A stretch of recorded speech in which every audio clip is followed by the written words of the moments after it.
عندما يتم رحيل لاعب مهم، قد تعتبر الجماهير هذا الرحيل فقدانا كبيرا، وربما تشعر بالحزن والاشتياق لأوقات جمعتها بهذا اللاعب على أرض الملعب.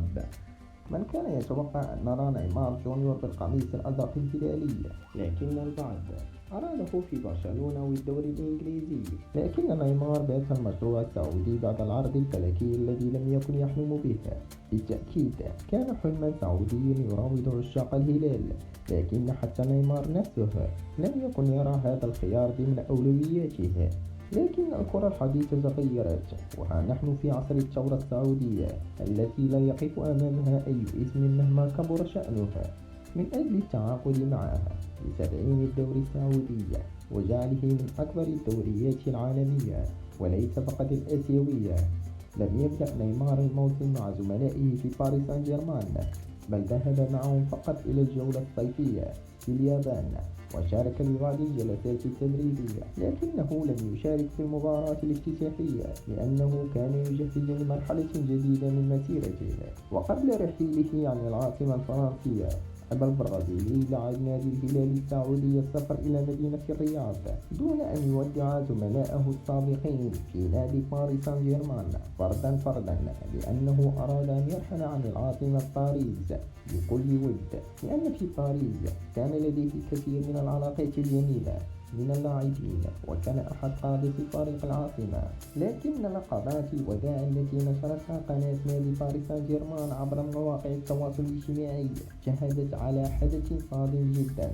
كان بطله الظهير المغربي أشرف حكيمي الذي وجه رسالة مبطنة قوية جدا لزميله السابق نيمار وللعرض الفلكي الذي انتقل على إثره من المنافسات الأوروبية إلى الآسيوية.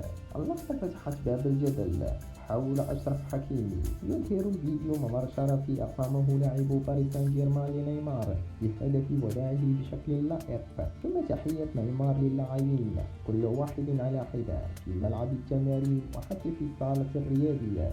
لم يغب أحد عن هذا الوداع على الإطلاق، وأصر نيمار أن يسلم على جميع اللاعبين والطاقم الفني وكوادر العامة. هذه اللقطة التي سنعرضها عليكم تباعا قد تكون أغلقت الباب تماما أمام التحاق أشرف حكيمي يوما بالدوري السعودي. حكيمي: قل لهم السلام عليكم، سيمنحونك 500 يورو إضافية.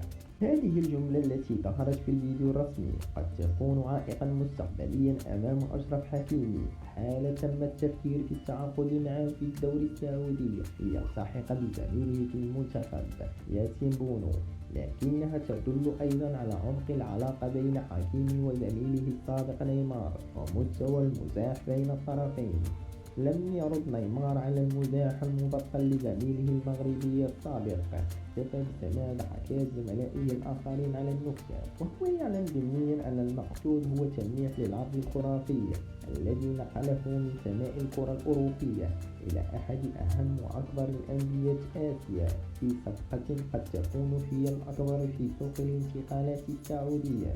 السؤال الذي يطرح على الجميع: إن أتاك عرض بهذه الضخامة، هل ستلتفت كثيرا لأي عرض آخر؟